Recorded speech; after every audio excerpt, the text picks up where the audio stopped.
Merci Seigneur. Est-ce que vous avez été bénis ce matin par la louange? Oui, vous avez passé un bon moment?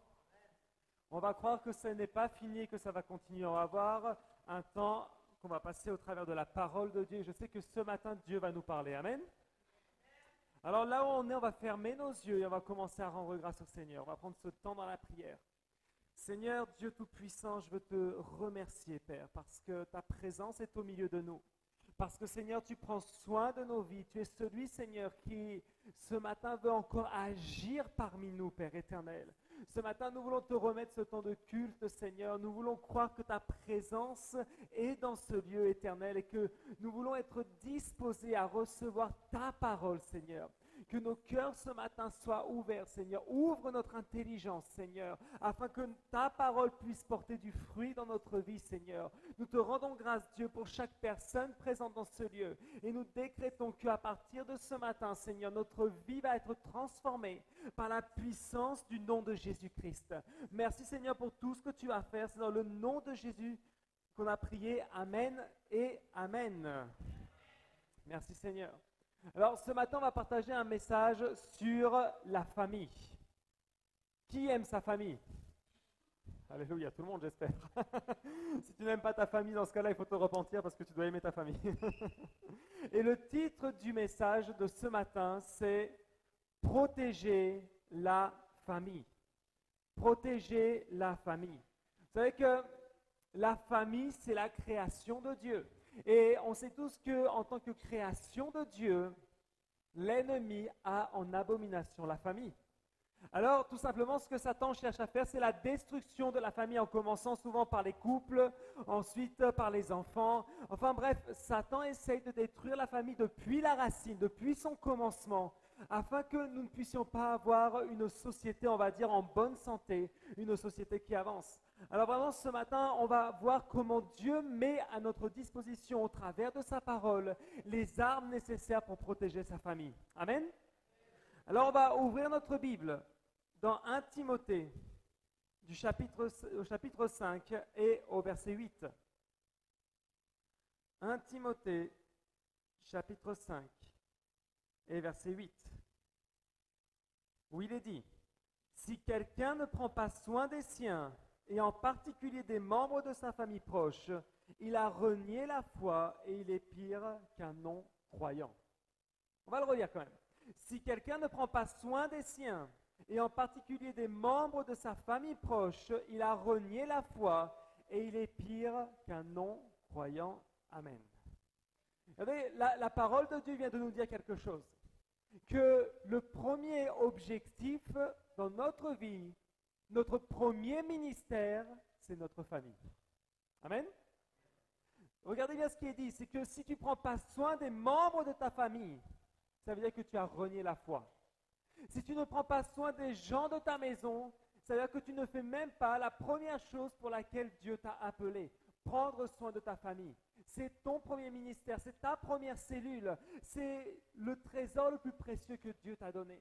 Vous savez que quand il est dit réellement qu'on devient pire qu'un non-croyant, ça veut dire aussi, en d'autres termes, qu'on sera bien jugé pour le soin qu'on a apporté à notre famille. Alors, la question à se poser ce matin, c'est que combien de fois peut-être on a jeûné pour notre famille? Combien de fois on a plié les genoux pour notre famille? Parce que parfois, véritablement, on est capable de faire un tas de choses pour des gens qu'on ne connaît pas, mais pour les membres de notre famille, on les oublie. Parfois, on est capable de gagner les âmes qu'il y a de partout dans la ville, mais les membres de sa famille, on les laisse de côté. Alors ce matin, j'aimerais qu'on puisse vraiment prendre ce temps et se remettre même en question de dire, Seigneur, est-ce que dans la prière ou même dans mon quotidien, est-ce que je prends soin de ma famille? Alors prendre soin de sa famille, ça ne veut pas dire devoir être collé sans arrêt à eux, de devoir faire des repas familiaux constamment, ce n'est pas ça. Mais déjà, est-ce que tu pries pour la protection de ta famille? Qui a déjà vu des attaques dans son foyer? Ah, on connaît ça. Ces fameuses attaques, ces fameuses choses qui arrivent du jour au lendemain, on ne comprend pas ce qui se passe. Ta famille a besoin de ta prière. Ta famille a besoin de ta prière. Et probablement, tu es peut-être la seule personne de ta famille qui connaît le Seigneur. Alors maintenant, si on regarde bien ce que nous dit la parole de Dieu, si je vais simplement le nommer, mais pas le lire, dans le psaume 91, il est dit que le Seigneur enverra ses anges pour que nos pieds ne trébuchent contre aucune pierre. C'est aussi la parole qui a été donnée pour Jésus, parce qu'en réalité, le psaume 91 nous parle de Jésus. Mais aussi, ce qui est bon pour Jésus est valable aussi pour nous. Amen. Donc ça veut dire que Dieu lui-même enverra ses anges pour nous afin de prendre soin de notre vie. Donc ça veut dire aussi que si tu pries, que tu plies les genoux pour ta famille, demande à ton Père qu'il envoie ses anges en faveur de ta famille. Qui veut voir sa famille sauvée? Je pense tout le monde ce matin, n'est-ce pas? Et peut-être il y a encore des membres de ta famille qui ne sont pas sauvés, qui ne connaissent pas Jésus. Mais tu sais quoi? On va aussi apprendre à prier pour notre famille ce matin. Parce que l'une des meilleures protections qu'on peut avoir, ce n'est pas forcément celle qu'on peut apporter en étant présent physiquement, mais c'est surtout celle qu'on peut apporter par la puissance de la prière. Notre Dieu est le meilleur garde du corps qui existe. Notre Dieu est la meilleure nounou qui existe. Parce que pendant peut-être que tu es occupé à servir Dieu quelque part, tu sais, le Seigneur est très bien capable de prendre soin de ta famille.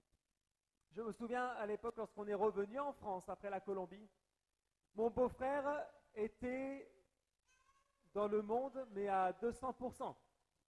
Il passait ses jours et ses nuits en train de boire de l'alcool et aller de fête en fête. Et bien sûr, on était inquiets. On était inquiets pour lui, mais étant donné qu'on était en France, pour servir Dieu, on ne pouvait pas être en Colombie pour être proche de lui. Alors simplement avec Caroline, on a fait cette prière. On a dit, Seigneur, pendant qu'on se charge de ton royaume ici, s'il te plaît, prends soin de la famille là-bas. Et le plus étonnant dans l'histoire, c'est que pendant des années, alors qu'on essayait de prêcher à mon beau-frère, pendant des années, on essayait de lui dire, mais va faire un week-end rencontre, va à l'église. Il refusait à chaque fois et sa situation était de pire en pire. Et lorsqu'on est venu ici, c'est là où Dieu a touché son cœur.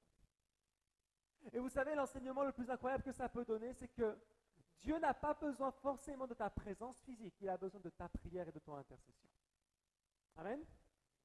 Alors, le premier point que je vais donner ce matin, et qui est très important, c'est d'être un prophète à la maison. Qu'est-ce qu'un prophète? Un prophète, c'est la bouche de Dieu sur cette terre. Amen. Ça veut dire que ce qui va sortir de ta bouche vont être des paroles qui viennent tout droit du Saint-Esprit. Alléluia. Ça veut aussi dire que tu vas devoir apprendre à surveiller ton langage. Alors, tu vas dire à ton voisin, surveille ton langage. Voilà, avec le regard qui va avec, surveille ton langage. Pourquoi? Parce que notre bouche, notre bouche peut être l'escalier qui nous mène vers le Seigneur ou le toboggan qui nous mène vers l'enfer. Par notre bouche, vous savez tous, on est capable de bénir, mais on est capable aussi de maudire. Et regardez que Jésus lui-même enseigne en disant, mais d'une même source ne peuvent couler les eaux douces et les eaux amères. Et notre bouche, une bouche de prophète, n'est pas là pour maudire. La bouche de prophète est là pour bénir. Amen. Alors bien sûr, tu vas me dire, mais dans ma famille, j'ai des cassos.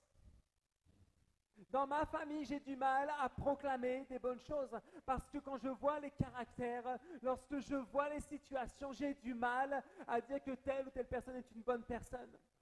Mais tu sais quoi? Un prophète, c'est aussi une personne qui décrète ce qui n'est pas encore. C'est une personne qui a la capacité de voir et d'être, on va dire, plus sensible à ce que Dieu veut montrer. Et c'est là où ça devient intéressant, parce que si tu dois être un prophète à la maison, la première chose que tu dois te dire, c'est qu'en tant que personne, en tant que chrétien, je dois être le premier connecté à la présence de Dieu. Et Dieu, il fait quelque chose avec nous d'extraordinaire. Il nous montre les choses que peut-être les autres ne voient pas. Amen. Alors quand tu vas regarder les membres de ta famille, tu ne vas plus voir le pauvre pécheur, mais tu vas voir l'homme de Dieu qui est caché derrière tout ça. Amen. Et tu vas commencer à prophétiser sur les membres de ta famille. Tu vas commencer à décréter qu'il y a une transformation chez les membres de ta famille. Regardez qu'à l'époque, lorsque un prophète parlait, lorsque le roi faisait venir le prophète, c'est parce qu'il avait besoin de connaître la volonté de Dieu. Et lorsque le prophète parlait, c'était la parole de Dieu. Alors bien sûr, le prophète ne disait pas toujours les choses qu'on voulait entendre. Le prophète disait simplement ce que Dieu allait faire et ce que Dieu voulait faire. Mais ce qui était intéressant, c'est qu'à un moment donné dans la parole de Dieu, le peuple d'Israël était confronté à une décision.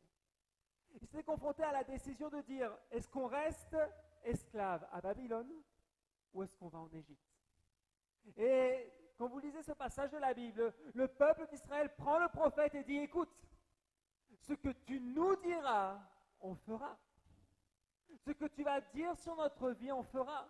Si Dieu dit de rester à Babylone, on restera à Babylone. Et si Dieu dit, partons en Égypte, nous partirons en Égypte. Et il disait clairement, nous obéirons. On va faire ce que Dieu veut qu'on fasse. Et si on ne fait pas ce que Dieu nous dit, qu'il nous juge. Et vous savez quoi, le problème, c'est que le peuple d'Israël avait déjà pris une décision dans son cœur. Ils avaient déjà pris la décision de ne pas écouter la volonté de Dieu et d'aller là où ils avaient envie, c'est-à-dire en Égypte. Et quand Dieu a parlé au travers du prophète, le prophète a dit, écoutez, Dieu dit qu'on doit rester encore en Babylone et ne surtout pas partir en Égypte. Et qu'est-ce qui s'est produit? Le peuple d'Israël a dit, toi, ce que tu dis, c'est n'importe quoi. Tout ce que tu dis ne vient pas de Dieu. On va partir en Égypte. Et la majeure partie du peuple est partie en Égypte, et bien sûr, là-bas, ils ont beaucoup souffert. Mais tout ça pour dire aussi une chose, c'est que tu as un rôle à mener, et les autres ont une décision à prendre. Amen. Mais le plus important, ce n'est pas se focaliser sur la décision de l'autre, mais c'est se focaliser sur ce que Dieu te demande de faire. Et si Dieu te demande d'être un prophète à la maison, tu vas être le meilleur des prophètes. Amen. Et parfois on peut se dire, mais Seigneur, je ne connais pas ta parole. Seigneur, je ne maîtrise pas les choses. Tu n'as rien besoin de maîtriser.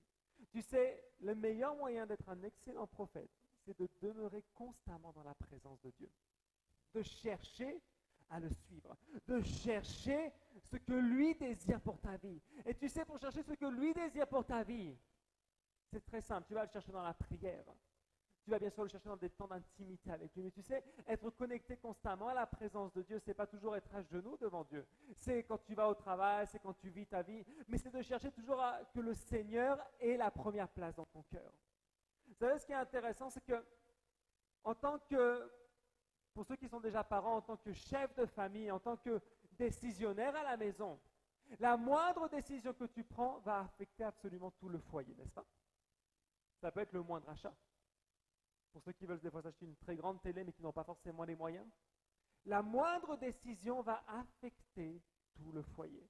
Mais ça va même plus loin, parce que dans le monde spirituel, ta bouche est une autorité. Et la moindre parole qui sort de ta bouche affecte tout ton foyer. Parfois, tu sais, on fait des blagues qui ne sont pas forcément des bonnes blagues sur les enfants. Quand on leur dit « Ah, mais qu'est-ce que t'es bête?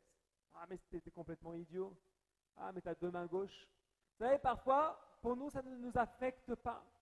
Mais tu ne sais pas ce que tu es en train de causer dans le cœur d'un enfant. Imagine que si, lorsque tu arrives au travail un beau matin, le chef te dit « Mais qu'est-ce que tu es stupide ?» Alléluia. Ça y est. Délivrance. Mais imaginez un peu ça. Tu arrives un beau matin au travail et le chef te regarde, mais t'as deux mains gauches, qu'est-ce que tu es bête? Ah, andouille, tu m'écoutes jamais. Alors, selon les caractères, il y aura deux situations. Soit tu vas être triste, soit il risque d'avoir un gros problème avec le chef dans l'immédiat. Ça dépend du caractère. Soit tu vas dire, bon, allez, c'est mon chef, je me tais, je laisse tomber. Soit certains ont besoin encore que le Saint-Esprit contrôle un petit peu mieux les choses et vont bondir un petit peu sur le chef. Mais pourquoi ça? Parce que ce qu'il dit, ce n'est pas correct.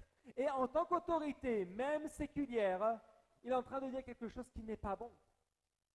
Alors, à ce moment-là, imagine toi dans ta maison.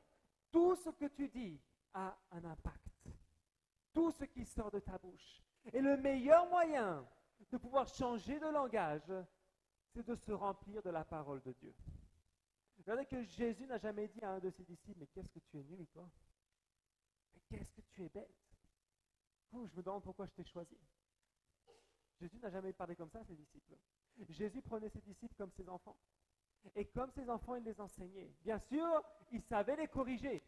Mais à aucun moment, il les a corrigés en les insultant. À aucun moment, il les a corrigés en proférant des paroles de malédiction sur eux. Non. Jésus savait corriger. Alors peut-être certains vont me dire, mais quand il a dit à Pierre, ah, regarde-moi Satan, c'est parce que l'ennemi était en train d'utiliser la bouche de Pierre. C'est pour ça qu'il a dit ça. Jésus avait ce discernement pour savoir qui parlait au travers de Pierre.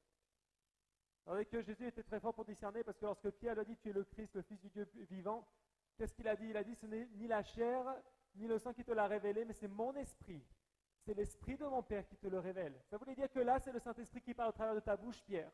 Mais lorsque tu commences à changer le plan de Dieu, ce n'est plus le Saint-Esprit qui parle, c'est l'ennemi qui parle au travers de ta bouche. Alors maintenant, être un prophète chez soi, c'est demander que le Saint-Esprit prenne le contrôle sur absolument tout. Amen? Est-ce que tu crois que tu peux changer de langage ce matin?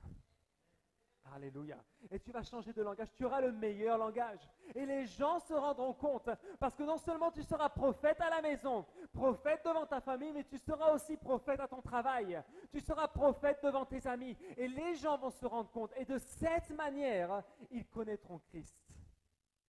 C'est ça qui est incroyable. Tu sais, beaucoup de gens ne comprennent pas l'état de leur famille. Et ils aimeraient avoir une solution. Et voir une famille en bonne santé, je peux te garantir une chose, c'est le meilleur des témoignages. Qu'est-ce que c'est beau de voir une famille en bonne santé. Et tu te rendras compte dans une famille en bonne santé, comment règne la paix dans le foyer et comment les uns se traitent avec les autres. Parfois, entre frères et sœurs, on se traite mal, n'est-ce pas? Il y a des frères et sœurs ici. Qui s'est déjà pris la tête avec son frère ou sa sœur? Et parfois, on se traite très mal. Et parfois, c'est avec le frère en Christ qu'on se traite mal, n'est-ce pas? Mais c'est vrai, parfois, on se traite très mal. Mais tu sais quoi? C'est important de veiller sur l'état du cœur de son frère ou de sa sœur, que ce soit en Christ ou dans la famille. Vous savez, vraiment, le pasteur ne peut pas connaître l'état du cœur parfaitement. Les gens de l'extérieur ne peuvent pas connaître. Mais quand c'est ta famille, c'est important que tu connaisses l'état des cœurs de ta maison. Parfois, on croit que tout va bien. Ou parfois, on fait celui qui ne sait pas. Parfois, on fait genre, non, tout doit bien aller parce qu'il m'a souri aujourd'hui, elle m'a souri aujourd'hui, elle a l'air d'être de bonne humeur. Tu sais quoi? Ça, c'est instantané, c'est des émotions. C'est des pics émotionnels. On a tous ces pics-là. Des fois, on est de mauvaise humeur pendant je ne sais pas combien de temps. Puis d'un seul coup, pouf, on est heureux, ça dure 2 heures. Et après, ça redescend. Vous savez, ça ne veut pas dire qu'une personne va bien. Au contraire, ça veut dire qu'une personne va très mal. Et c'est les membres de sa famille qui doivent s'occuper de cette personne. Alors, si tu n'as peut-être pas de famille proche, tu peux avoir ton leader ou même ton pasteur dans lequel tu peux te confier. Bien sûr, le pasteur ou le leader ne fait pas de tour de magie. Mais une chose est certaine, c'est quand le mal est enfin sorti de ta bouche, que tu as enfin vidé ton cœur de toutes ces blessures, c'est le temps de les réparer. Amen. Qui aime écouter des paroles douces? Moi, j'aime écouter des paroles douces. Qu'est-ce que j'aime quand on reçoit des bonnes paroles? On aime recevoir les félicitations. On aime recevoir des bonnes choses. Mais qu'est-ce que c'est désagréable lorsqu'on commence à recevoir des paroles amères, des paroles dures et de colère, n'est-ce pas? Alors soyons des bons prophètes. Souvenez-vous de Balaam. Lorsque le peuple d'Israël sortait d'Égypte et qu'un certain roi est allé chercher le prophète Balaam et a demandé de maudire le peuple d'Israël. Le prophète, il ne voulait pas le faire. Bon, après, il était un petit peu attiré par l'argent. Mais ça, c'est une autre histoire. Mais le prophète, à la base, a dit non. Parce que si mon Dieu ne me le demande pas, je ne peux pas maudire ce que Dieu veut bénir. Et il a su fermer sa bouche. Il a su fermer sa bouche. Et vous savez, quand la colère commence à monter, quand dans la famille, il commence à y avoir ces moments de tension, le mieux, tu sais, c'est quoi? De fermer la bouche. Parce que si elle s'ouvre trop vite, tu risques de faire jaillir un fleuve de choses tellement incorrectes. On a tous vécu ça. Des moments où on parle un petit peu trop. Des moments où on laisse la chair prendre le dessus. Des moments où on commence à prononcer des paroles si dures qu'on les regrette, n'est-ce pas? Mais je vais te dire une chose, le plus simple, pour éviter tout problème, c'est de demander au Saint-Esprit qui ferme la bouche. Alléluia. Attendre que la colère passe, et quand le moment de calme arrive, on peut enfin parler. Je demandais à quelqu'un cette semaine comment ça se passait avec sa famille parce qu'il vivait des moments difficiles. Il m'a dit, beaucoup mieux depuis que j'ai bloqué les numéros. Mais c'était pas totalement bête. Pourquoi? Parce que pour éviter d'entrer dans la dispute, j'attends que ça se calme un peu et ensuite on va discuter tranquillement. Parce que ça m'évitera de dire des choses que je vais sûrement regretter. Parce que vous savez, même si la famille des fois est dure avec nous, ça reste la famille. N'est-ce pas? Ça reste la famille. Même si des fois, on se dit, ah Seigneur, pourquoi j'ai cette famille? Le Seigneur ne s'est pas trompé, tu as la meilleure famille. Alléluia. Mais même si ça semble dur, même si elle est très dure avec nous, ça reste notre famille. Et vous savez, je me dis, si Jésus, sur la croix, a pardonné ceux qui étaient en train de le crucifier, de cracher sur lui, de le frapper, notre famille, grâce au Seigneur, ne nous a jamais crucifiés. Alléluia. Donc on peut aussi leur pardonner. On peut aussi leur pardonner. Vous savez, réellement, je vais vous dire une chose. Quand on libère le pardon, quand on laisse les choses couler sur nous, on se sent si léger. Et les autres se débrouillent avec leurs problèmes. Mais toi au moins, ne t'angoisse pas. Amen. Le deuxième point, se protéger les uns les autres. Alors on va lire dans Galates au chapitre 6, du verset 1 au verset 2. Galates 6, du verset 1 au verset 2, où il est dit, « Frères et sœurs, si un homme vient à être surpris en faute, vous qui êtes spirituels, redressez-le dans un esprit de douceur. Veille sur toi-même, de peur que toi aussi tu ne sois tenté. Portez les fardeaux les uns des autres et accomplissez ainsi la loi de Christ. Amen. » Si un homme vient d'être surpris en faute, regardez bien ce qu'il est dit. Vous qui êtes spirituels.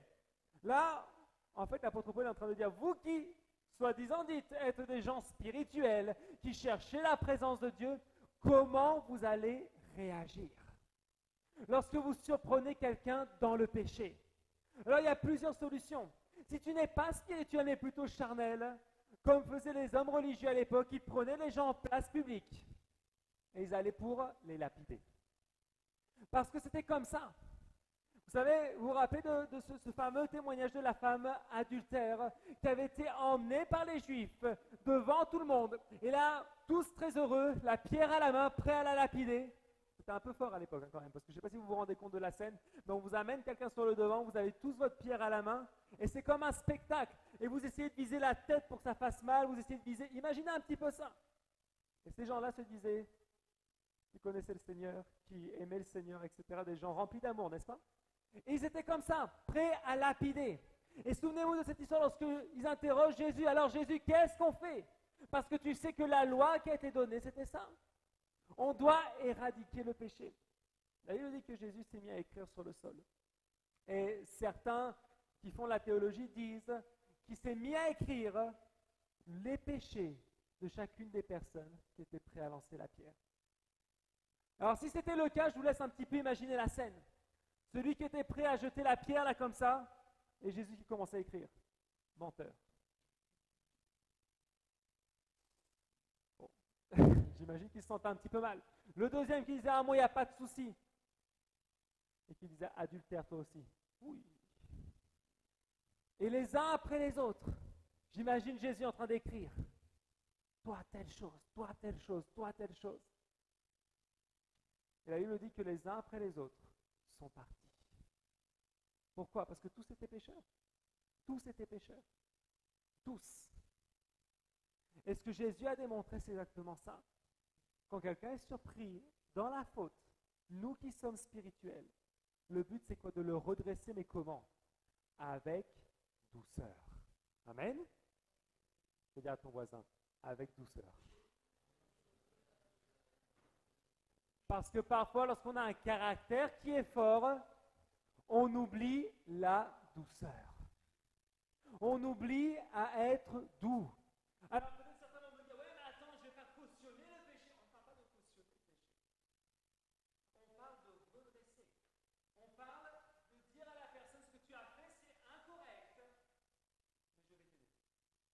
Je vais t'aider à changer. Bien sûr, si l'autre veut changer. Parce qu'on ne peut pas obliger les gens à changer, n'est-ce pas? Mais avec douceur.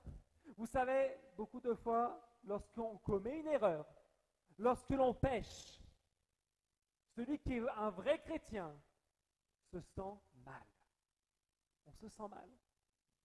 On sait comment on se sent, n'est-ce pas? On sait qu'on a attristé le Saint-Esprit. On sait qu'on a fait une faute. On sait qu'on a commis quelque chose d'incorrect. On se sent mal, n'est-ce pas? Alors si quelqu'un d'autre doit se pointer et nous dire, mais qu'est-ce que tu as fait? Mais tu es bête ou quoi? Tu as péché. Bien sûr que j'ai péché, je le sais. Tu redresses absolument rien là. Tu humilies la personne.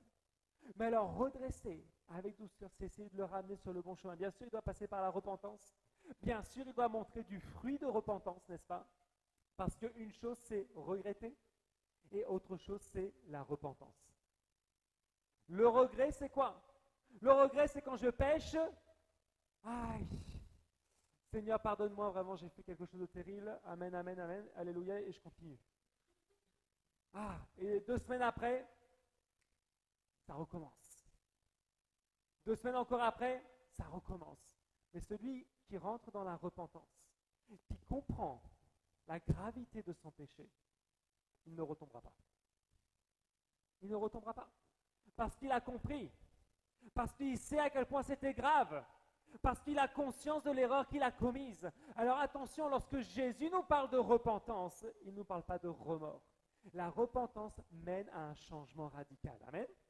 Et redresser une personne avec douceur, c'est l'amener à cette repentance radicale et qu'il puisse enfin vivre sans son péché. Je me souviens d'une anecdote que nous a raconté le pasteur Lao Jair du Brésil, lorsqu'il disait qu'un des membres de son église s'est approché de lui et lui a dit, pasteur, je suis quelqu'un de mauvais, je suis quelqu'un de terrible, je fais que pécher. Le pasteur a dit, attends, on va peut-être discuter. Tu vas me raconter un peu de quoi il s'agit, parce que là, comme ça, tu me dis que tu es terrible, que tu es quelqu'un de mauvais, que tu es un porc, je ne sais pas quoi, mais qu'est-ce que tu fais? Et le pasteur a discuté avec lui, il lui a dit, ok, maintenant on va faire un truc, tu vas retourner chez toi, tu vas prendre un cahier, et tu vas m'écrire à chaque fois que tu pêches. Et tu vas m'écrire comment ça s'est passé, à quel moment, et le nombre de fois, etc. Et on se revoit dans 1 semaine. Et donc ça a commencé comme ça. Et chaque semaine, le pasteur prenait son petit cahier et il disait, bon, on va voir. Alors la première semaine, il avait péché plusieurs fois. Il était là, il dit, hop, allez, mon petit cochon, passe-moi ton cahier. Hop, et à chaque fois, il regardait. Mais au bout d'un certain temps, au bout d'1 mois, il se rendait compte de quoi? Que de moins en moins, il devait écrire dans ce cahier. Et au bout de plusieurs mois, il s'est rendu compte qu'il n'écrivait même plus dans ce cahier. Et il lui a dit, tu vois, c'est vrai que tu es parti de loin, mais petit à petit, tu as réussi à vaincre ce qui te semblait impossible. Rien n'est impossible lorsqu'il y a de l'amour, tu sais ça? Et pour ta famille, c'est pareil. Tu dois apprendre à les aimer encore plus. Des fois, on aime plus les gens, le voisin, on aime plus les gens qu'on ne connaît pas réellement que notre propre famille. Et c'est ce genre de choses qu'on doit apprendre à faire avec notre famille. C'est de les aider. Et c'est ce que la Bible nous demande. Et en plus de ça, il dit, veille sur toi-même de peur que toi aussi, tu ne sois tenté. Parce que souvent, on est très fort pour juger les autres, mais pour s'auto-juger, on n'est pas très fort pour ça. Une fois, je parlais avec quelqu'un et cette personne m'a grossièrement dit qu'elle était parfaite. En d'autres termes, elle me dit, ah non, mais moi, je ne vois pas en quoi je pêche. Et là, je l'ai regardé, je dis, waouh, je n'avais jamais vu une personne aussi sainte de ma vie. Là, Jésus devrait t'enlever à l'instant parce que tu n'as plus rien à faire sur cette terre. Mais tout le monde, bien sûr, pêche. Et il faut veiller à que nous-mêmes, nous ne tombions pas. Et la dernière partie du verset dit, portez les fardeaux des uns et des autres. Et ça, c'est quelque chose d'important. Apprendre à porter les fardeaux des uns et des autres. Ça, c'est une évidence. Lorsqu'il y a un poids très lourd à porter, si on se met à plusieurs, Une fois que le poids est réparti, tout va bien se passer. Une fois que le poids est réparti, les choses sont différentes. Et tu sais quoi? Ta famille a besoin de toi, a besoin que tu les aides à porter un fardeau. Alors peut-être le fardeau s'appelle mensonge, manipulation, vol, tromperie. Je ne sais pas quel est le problème de ta famille. Mais en tant que personne spirituelle, tu as beaucoup à apporter. Tu as quelque chose d'extraordinaire. Tu sais que si tu es même le seul chrétien de ta famille, je vais te dire une chose, tu es le leader de ta famille. Peut-être il ne te voit pas comme ça. Peut-être parce que tu es le plus jeune, il te considère encore comme le bébé de la famille.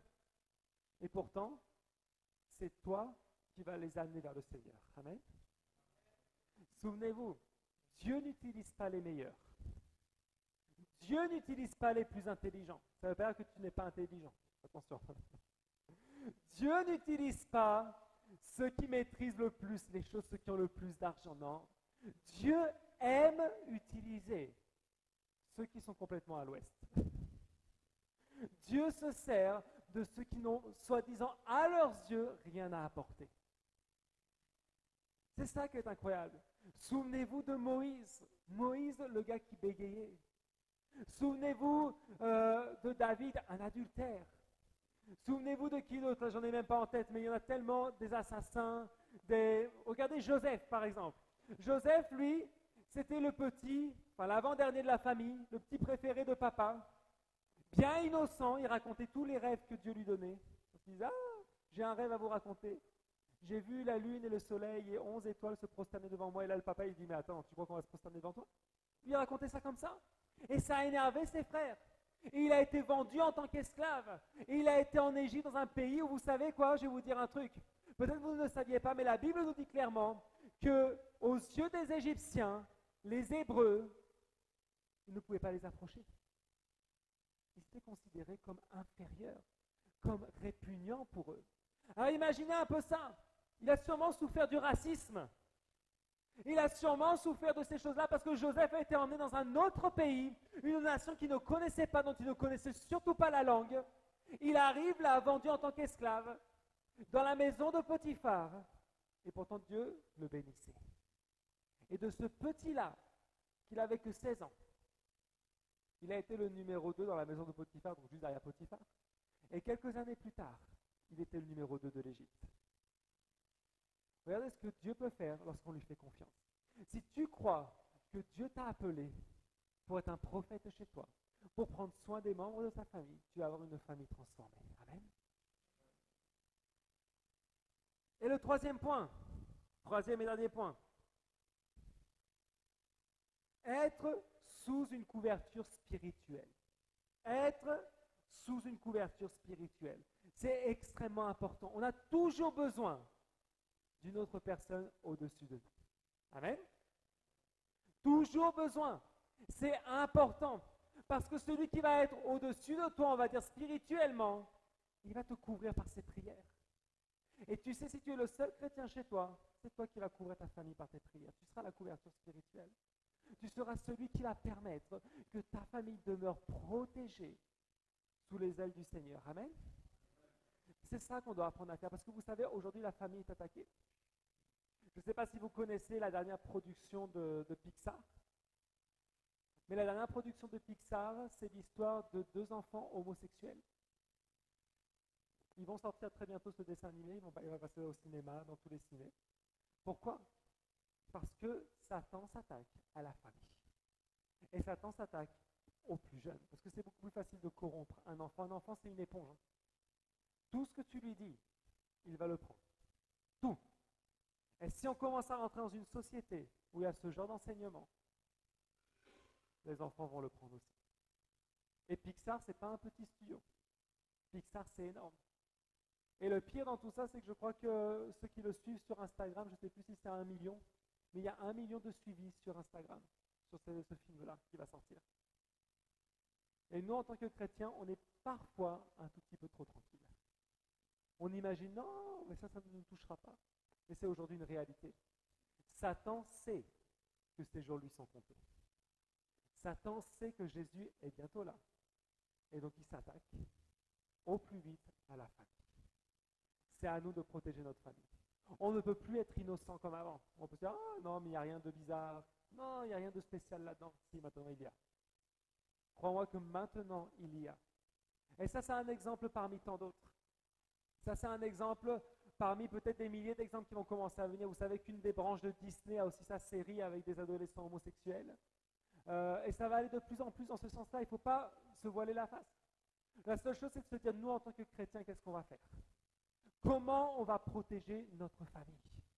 Comment on va faire pour que nos enfants puissent être une génération qui se lève dans la voie du Seigneur? Il va nous falloir être, comme la Bible dit, des violents pour s'emparer du royaume de Dieu. Amen. Qui veut être un violent pour s'emparer du royaume de Dieu? Vous savez, une chose que j'apprécie de la MCI à Bogota, c'est qu'ils sont en train d'investir énormément d'argent parce qu'ils sont en train de créer une série de films du niveau de Pixar. Et croyez-moi que ça coûte cher parce que la première étape de production, juste la première étape, coûte $1 million. Juste pour vous donner un ordre d'idée. C'est énormément d'argent. Mais ils préfèrent dépenser cet argent là-dedans parce qu'ils savent que c'est le seul moyen c'est un des moyens utilisés pour prêcher la parole. Au travers de dessins animés, au travers de films d'animation, parce qu'aujourd'hui, l'ennemi s'attaque à tout ce qu'il y a. Aujourd'hui, vous savez très bien qu'un enfant de 2-3 ans, c'est mieux utiliser un portable qu'un adulte. Il ne sait même pas lire, par contre, il sait où sont les applications. Il sait publier sur Facebook, il sait publier sur Instagram, mais il ne sait pas lire. Parce que c'est comme ça que ça avance. Et Satan sait aussi que c'est comme ça. Il sait qu'on laisse souvent les enfants devant les écrans. Et donc, il s'attaque à tout ça. Alors, c'est à nous, l'Église, maintenant de nous lever. On a des armes spirituelles extraordinaires. Le sang de Jésus a un pouvoir extraordinaire. Souvenez-vous de ce que Jésus a fait sur la croix lorsqu'il a restauré la famille. Lorsqu'il a dit non, celui-ci c'est ton fils et celui-ci c'est mes frères et sœurs. Enfin, Jésus a dit clairement, il faut prendre soin des uns des autres. Il faut prendre soin des uns des autres. Et dans l'Église, c'est une grande famille, n'est-ce pas? Et la famille va s'agrandir. Amen? Cette famille va s'agrandir. C'est qu'un début. Mais quand la famille s'agrandit, il faut qu'on apprenne à porter le fardeau des uns des autres. Et je vais te dire une chose. J'ai hâte de voir réellement des personnes avec des problèmes d'homosexualité entrer à l'Église. Parce que lorsqu'ils connaîtront Jésus, ils seront sauvés. Leur vie sera transformée. Et ils seront un témoignage pour en gagner d'autres. Amen? Vous savez, ça aussi c'est important. Parce que peut-être dans vos familles, il y a des gens qui ont ce genre de lutte. Mais cette lutte-là n'est pas une raison pour les juger. On ne va pas les juger. On ne va pas les rejeter. On va les redresser avec douceur. Amen? C'est comme ça qu'on gagne les gens pour Jésus. Vous savez, en réalité, ce péché-là n'est pas pire qu'un péché comme voler, mentir et faire tout le reste. C'est la même chose. Le péché, c'est le péché, point barre. Et le péché mène à la mort de toute façon. Donc que ce soit mentir ou voler, ou avoir ce genre de lutte dans sa vie, peu importe ce que c'est, on a la solution. Jésus est mort pour chacun d'entre nous. Amen. Et Jésus est mort pour chacune de ces personnes. Alors la prochaine fois que tu verras peut-être une personne comme ça, tu pourras lui dire, t'inquiète, Jésus t'aime. Alléluia. Amen. Donc vraiment, on va travailler à la famille. Amen. Et cette semaine, on va avoir un défi. Tu vas prier tous les jours de la semaine pour ta famille. Peut-être que tu les avais un peu laissés de côté. Mais même si t'en fais du mal, tu ne vas pas dire, Seigneur, juge-les. Non.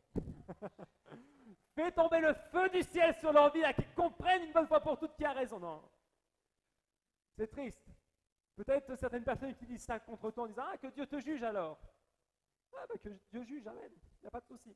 Parce que quand on se comporte bien, on n'a rien à craindre. Non. Que Jésus puisse se révéler à leur vie.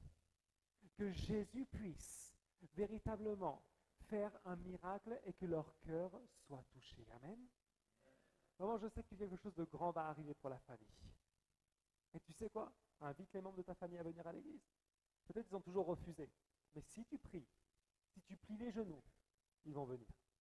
Amen. Et Jésus va parler à leur cœur. Donc la semaine prochaine, tu puisses dire non. La semaine prochaine, je vais ramener des membres de ma famille, que ce soit tonton, tati, cousin, cousine, peu importe, frère, sœur. Mais que la semaine prochaine, tu puisses être déterminé et dire non, Seigneur, ma famille doit être sauvée. Ma famille doit être sauvée. Souvenez-vous de ce qu'a dit Josué, moi et ma maison, nous servirons l'Éternel. Alléluia. Une maison au service de Dieu. Alors, qui veut être un prophète pour sa maison? Alléluia. Alors, ce matin, on va se lever, on va commencer à prier. On va prier pour nos familles, on va prier pour notre maison.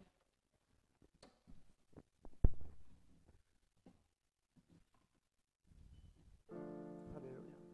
On va fermer nos yeux un instant, on va se mettre devant la présence du Seigneur. Et on va croire qu'aujourd'hui, quelque chose va changer pour nos familles. J'aimerais que ce matin, nous puissions faire quelque chose dans ce moment de prière. J'aimerais que tu puisses visualiser la personne ou les personnes que tu sais qui sont assez proches dans ta famille, que tu aimerais voir être sauvées. Là où tu es dans ce temps de prière, qu'on puisse se concentrer un instant et que tu puisses voir cette personne. Peut-être c'est un frère, peut-être c'est une sœur, peut-être c'est un parent, peu importe qui ça peut être. Mais que tu puisses au moins choisir minimum une personne que tu vas visualiser en face de toi et sur laquelle tu vas commencer à décréter que Jésus va toucher son cœur. Oh, ce matin, Seigneur, nous voulons te rendre grâce. Nous voulons, Seigneur, te remercier. Te remercier déjà pour ta présence au milieu de nous, Seigneur. Aujourd'hui, nous voulons te prier pour nos familles, Seigneur. Nous voulons tellement voir nos familles, Seigneur, être touchées par toi ce matin. Jésus, aujourd'hui, Seigneur, nous prions parce que nous croyons que ton Esprit Saint est dans ce lieu. Que ton Esprit Saint est dans ce lieu, Seigneur. Nous croyons, Jésus, que tu es en train d'agir ce matin au niveau de la famille, au niveau des membres de notre famille qui nous entourent, Seigneur. Oh, s'il te plaît, Père, viens et souffle sur nous. Viens et souffle ta vie dans nos foyers, Seigneur. Aujourd'hui, Père, nous crions à toi. Nous crions à toi afin que nos proches, les membres de notre famille ce matin, puissent te rencontrer, Jésus. Puissent vivre un changement radical, Seigneur Jésus. Que les membres de notre famille, Seigneur, puissent vraiment te connaître aujourd'hui dans le nom de Jésus-Christ. Oh Seigneur, viens vraiment dans ce lieu. Viens dans ce lieu et agis, Père. Oh, ce matin, vraiment, nous te supplions et visualise cette personne que tu veux voir. Visualise-la ce matin et commence à prier pour sa vie en décrétant son nom, en prononçant son nom, en décrétant qu'il y a quelque chose qui se produit dans sa vie.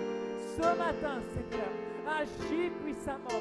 Visualise cette personne que tu veux voir être sauvée, que tu veux voir aller à l'église, que tu veux voir vraiment marcher dans les voies du Seigneur. Aujourd'hui, Jésus, nous crions à toi.